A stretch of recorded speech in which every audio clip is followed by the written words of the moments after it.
கர்த்தராகிய இயேசு கிறிஸ்து நாமத்திலே உங்கள் அனைவருக்கும் வாழ்த்துக்கள். இந்த நாளுக்கு உண்டான அற்புதமான உயிருள்ள வார்த்தை என்னாகமம் 18:20.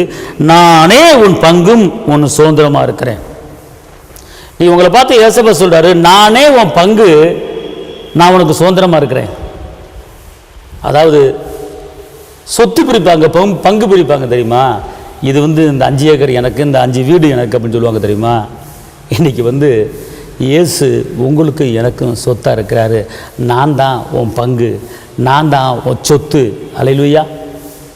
இன்னைக்கு இயேசு நம்மளுக்கு பங்கா இருக்கிறார், இயேசு நம்மளுக்கு சொந்தமா இருக்கிறார், இயேசு நம்மளுக்கு சொத்தா இருக்கிறார்.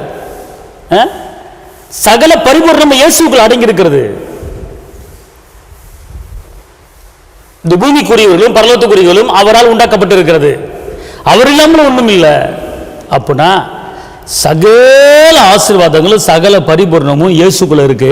அந்த இயேசு நமக்கு சொத்தா இருக்கிறார். பிறகே நீங்கள் கவலைப்பட வேண்டும். அதான் அவர் சொல்றாரு, நான் உங்கள் பங்கு, நான் உங்களுக்கு சுதந்திரமா இருக்கிறேன், கொடுப்பதற்கு, அள்ளி கொடுப்பதற்கு. ஏன் பயப்படுறீங்க? நமக்கு பங்காக, பங்காளியாக, அப்பாக, அம்மாவாக, தகப்பனாக, தாயாக, அண்ணனாக, இரட்சகராக, வெற்றி வேந்தனாக, என் ராஜாதி ராஜா நமக்கு இருக்கும்போது ஏன் பயப்படணும்? தாய் மறந்தாலும் நான் உன்னை மறக்க மாட்டேன்னு வாக்கு பண்ணியிருக்கிறாரே. சொல்லுங்க பார்ப்போம். அதனால் இன்னைக்கு ஏசப்பா நமக்கு இருக்கிறார். கவலைப்படாதுங்க.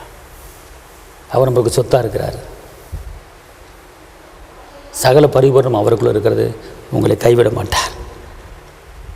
உற்சாகமாக எந்திரிங்க, உற்சாகமாக ஓடுங்க.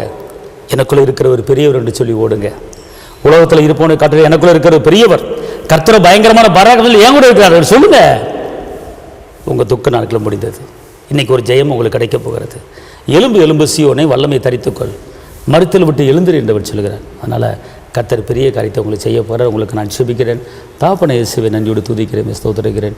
உன்னதரை துதிக்கிறேன், உயர்ந்தவரை துதிக்கிறேன், அற்புதரை துதிக்கிறேன், அதிசயரை துதிக்கிறேன், கரம் பிடித்தவரை துதிக்கிறேன், ஜீவனுள்ள தேவனை துதிக்கிறேன், ஜீவாதிபதியை துதிக்கிறேன், மகிமை நிறைந்தவரை துதிக்கிறேன். இந்த நாளும் நிகழ்ச்சியை பார்த்து கொண்டிருக்கிற ஒவ்வொரு தேவ பிள்ளையும் மேலே உங்களுடைய வல்லமையின் கரம் கூட இருப்பதாக, பலத்தின் கரம் கூட இருப்பதாக, கிருபையின் கரம் கூட இருப்பதாக.